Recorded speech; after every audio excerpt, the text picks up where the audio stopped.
நபி என்று வாதாடக்கூடியவர்கள் பூமியில் வெளியானார்கள். நபி அவர்கள் சொன்னார்கள் ஸல்லல்லாஹு அலைஹி வஸல்லம், லா தகூமு ஸாஅ ஹத்தா யுபஅஸ் தஜ்ஜாலூன் கذாபூன் கரீபும் மின் 30 30 பேர் வெளியாகுவார்கள், நான் நபி என்று சொல்லுவார்கள். முஹம்மது ஸல்லல்லாஹு அலைஹி வஸல்லமுக்கு பிறகு நபி கிடையாது. கடைசி நபி முஹம்மது ஸல்லல்லாஹு அலைஹி வஸல்லம். ஆனால் 30 பேர் இந்த உலகத்தில் தான் நபி என்று வாதாடினார்கள். முஹம்மது ஸல்லல்லாஹு அலைஹி வஸல்லம் உயிரோடு இருக்கும் பொழுதே நான் நபி என்று வாதாடியவர்தான் அஸ்வதுல் அன்சி என்பவர். அஸ்வதுல் அனசி என்பவர் தான் நபி என்று வாதாடினார்.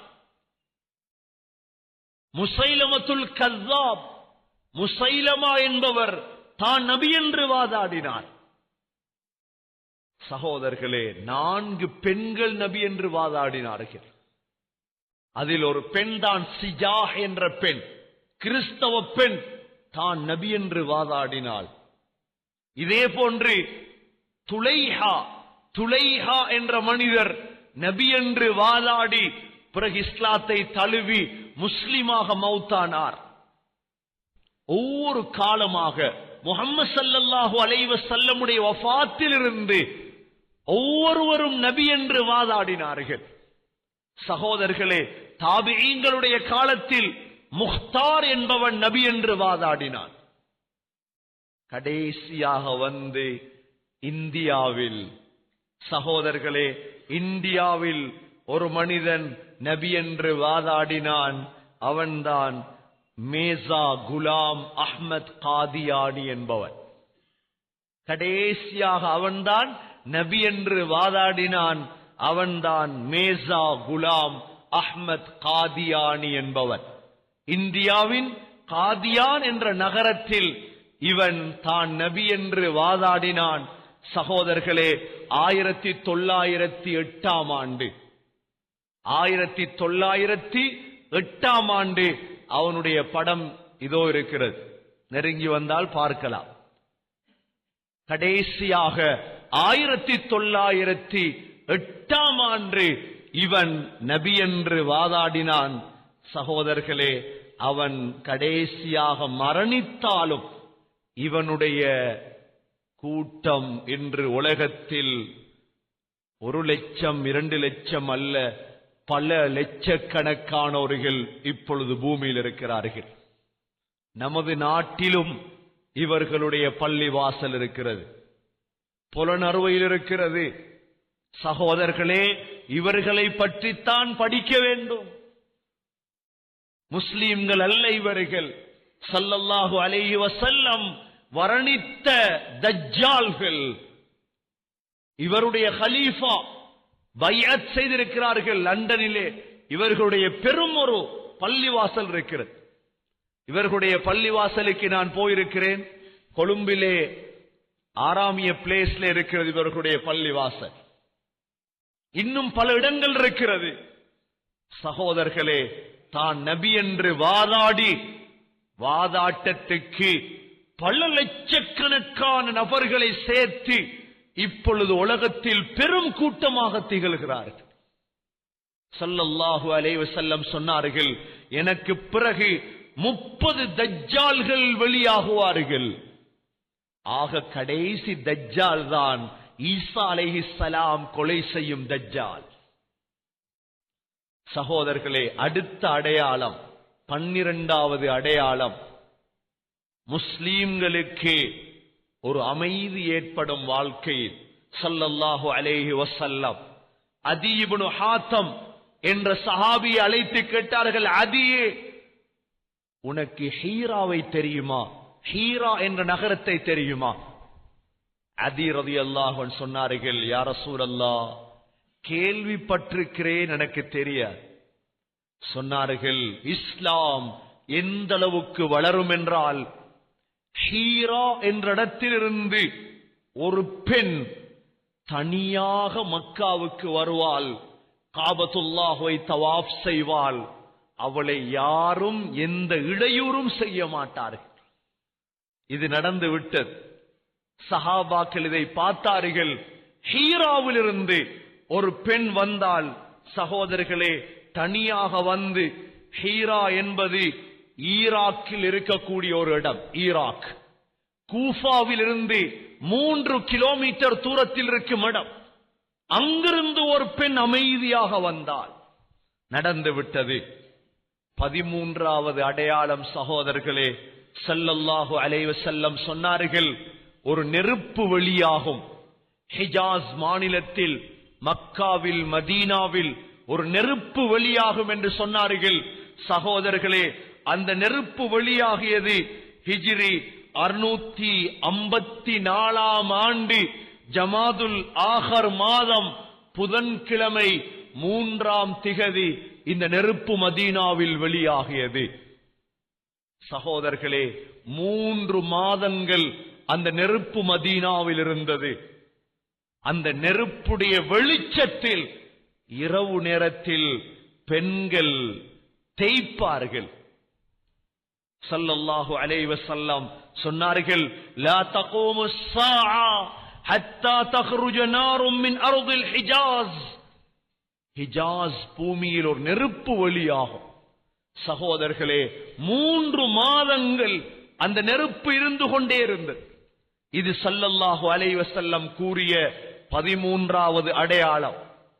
14வது அடையாளம் சகோதரர்களே, சொன்னார்கள் ஸல்லல்லாஹு அலைஹி வஸல்லம், லா தகூமு ஸாஆ ஹத்தா துகாத்திலு துர்க். டர்க்கிஸோடு, துருக்கியர்களோடு நீங்கள் யுத்தம் செய்யாமல் கியாமத் நாள் வராது. சகோதரர்களே, முஸ்லிம்களுக்கும் துருக்கியர்களுக்கும் யுத்தம் நடந்தது. இது சஹாபாக்களுடைய காலத்தில் நடந்து விட்டது. இந்த யுத்தம் பனு உமையாக்களுடைய காலத்தில் நடந்தது. அதே துருக்கியர்கள் முஸ்லிம்களையும் தாக்கினார்கள். ஹிஜ்ரி 656 ஆண்டு மங்கோலியர்கள் தாத்தாரிகள் என்று சொல்லப்படக்கூடியவர்கள் முஸ்லிம் உலகத்தையே பிடித்து முஸ்லிம்களை நாசமாக்கினார்கள். சகோதரர்களே, முஸ்லிம்களுடைய ஜனாசாக்களை அடக்குவதற்கு கூட யாரும் இருக்கவில்லை. முஸ்லிம்களின் ஜனாசாக்களை பறவைகளும் மிருகங்களும் சாப்பிடும் அளவுக்கு அல்லாஹ் முஸ்லிம்களை சோதித்தான். முஸ்லிம்கள் ஒற்றுமையின்மையாக பிரிந்ததின் காரணமாக ஸல்லல்லாஹு அலைஹி வஸல்லம் எதுவெல்லாம் சொன்னார்களோ அந்த தாத்தாரிய ஒருவன் தான், தலைவர் தான் ஜங்கீஸ் கான் என்பவன். அவனுடைய போட்டோவும் வரையப்பட்டிருக்கிறது. அவனுடைய தோற்றமும் இஸ்லாமிய கிதாபுகள் இருந்து எடுக்கப்பட்டிருக்கிறது. இவன்தான் முஸ்லிம் உலகத்தையே விழுத்தாட்டிய தலைவன் ஜங்கீஸ் கான் என்பவன். சகோதரர்களே, ஸல்லல்லாஹு அலைஹி வஸல்லம் கூறிய பிரகாரம் அதுவும் நடந்தது. 15வது ஸல்லல்லாஹு அலைஹி வஸல்லம் சொன்னார்கள், எனது சமூகத்தில் ஒரு கூட்டத்தினர்கள் வருவார்கள், அடுத்த சமூகத்தை அடித்துக் கொண்டே இருப்பார்கள். சகோதரர்களே, அதுவும் நடந்துவிட்டது. அநியாயமாக குற்றம் செய்யாமல் அவர்களை அடித்தார்கள். அதுவும் நடந்துவிட்டது. அடுத்ததாக 16வது ஸல்லல்லாஹு அலைஹி வஸல்லம் சொன்னார்கள், உலகம் அழிவதற்கு முன்னால் பூமியில் கொலைகள் அதிகமாகும். சொன்னார்கள், வல்லதி நஃப்ஸி பியதிஹி, எனது உயிர் எவன் வசம் இருக்கிறதோ அந்த அல்லாஹ்வின் மீது சத்தியமாக, லா தذهبு துன்யா ஹத்தா யأتي யௌம் லா யத்ரில் காதிலு ஃபீமா குதில். சகோதரர்களே, ஆச்சரியமான விடயம். ஸல்லல்லாஹு அலைஹி வஸல்லமுக்கு அல்லாஹ் அறிவித்து கொடுத்திருந்தான். சொன்னார்கள், கொலை செய்யப்பட்டவன் நான் ஏன் கொலை செய்யப்பட்டேன் என்று அவனுக்கும் தெரியாது. கொலை செய்தவனுக்கு தெரியாது நான் ஏன் கொலை செய்தேன். சகோதரர்களே, உலமாக்கள் எழுதுகிறார்கள், முதலாவது உலக மகா யுத்தத்தில் 15 மில்லியன் மக்கள் கொலை செய்யப்பட்டார்கள். முதலாவது உலக மகா யுத்தத்தில் 15 மில்லியன் மக்களுக்கு தெரியாது நாம் ஏன் கொலை செய்யப்பட்டோம். இரண்டாவது உலக மகா யுத்தத்தில் 55 மில்லியன் மக்கள் கொலை செய்யப்பட்டார்கள். 55 மில்லியன் மக்கள். சகோதரர்களே, வியட்நாமுடைய யுத்தத்தில் 3 மில்லியன் மக்கள் கொலை செய்யப்பட்டார்கள். ரஷ்யாவுடைய யுத்தத்தில் 10 மில்லியன் மக்கள் கொலை செய்யப்பட்டார்கள். ஸ்பெயினுடைய யுத்தத்தில் 12 மில்லியன் மக்கள் கொலை செய்யப்பட்டார்கள். ஈரானுடைய யுத்தத்தில் சகோதரர்களே 1 மில்லியன் மக்கள் கொலை செய்யப்பட்டார்கள். கடைசியாக நடந்த ஈராக்குடைய யுத்தத்தில் 1 மில்லியன் மக்கள் கொலை செய்யப்பட்டார்கள். ஏன் கொலை செய்யப்பட்டார் என்று கொலை செய்யப்பட்டவர்களுக்கும் தெரியாது, கொலை செய்தவர்களுக்கும் தெரியாது. ஏன் கொலை செய்தோம்?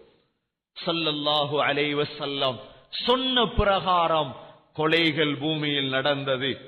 அடுத்த 17வது அடையாளம் சகோதரர்களே, முஸ்லீம்களிடமிருந்து அமானிதம் பறிக்கப்பட்டுவிடும். நம்பிக்கையுள்ள ஒருவரை கூட காட்ட முடியாது. சகோதரர்களே, அமானிதம் பறிக்கப்பட்டுவிடும். கியாமத்துடைய 17வது அடையாளம் சொன்னார்கள் ஸல்லல்லாஹு அலைஹி வஸல்லம், எந்த அளவுக்கு அமானிதம் பறிக்கப்படும் என்றால், ஒரு ஊரிலே ஒரு ஆளை சொல்லுவார்கள், இந்நாள் மிச்சம் அமானிதமான ஆள், அவர் அந்த ஹாஜியார் நல்ல அமானிதமானவர்.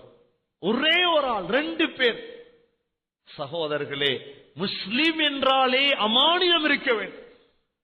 ஆனால் அமானிதம் பறிக்கப்பட்டுவிடும், அமானிதம் எடுபட்டுவிடும். சொன்னார்கள் ஸல்லல்லாஹு அலைஹி வஸல்லம், ஒரு மனிதர் வந்து கேட்டார், யா ரசூலல்லாஹ், கியாமத்துடைய நாள் எப்பொழுது வரும்? ஸல்லல்லாஹு அலைஹி வஸல்லம் சொன்னார்கள், இதா துய்யத்தில் அமானா ஃபந்ததிரிஸ் ஸாஅ, அமானிதம் நாசமாக்கப்பட்டால் கியாமத்தை எதிர்பார். சகோதரர்களே, பாடசாலை அதிபர் தொடக்கம் வீட்டு தலைவர் வரை, நாட்டு தலைவர்கள் தொடக்கம் அமானிதம் பறிக்கப்பட்டு விட்டது. ஏழை பிள்ளைகளை ஒரு மாதிரியும், செல்வந்த பிள்ளைகளை இன்னொரு மாதிரியும். சகோதரர்களே, படைகள் தொடக்கம் அமானிதம் எடுபட்டு விட்டது. பள்ளிவாசல்களிலும் அமானிதம் எடுபட்டு விட்டது. தலைவர்களிடம் அமானிதம் எடுபட்டு விட்டது. ஸல்லல்லாஹு அலைஹி வஸல்லம் இதைத்தான் சொன்னார்கள், அமானிதம் எடுபட்டால் கியாமத்தை எதிர்பாருங்கள்.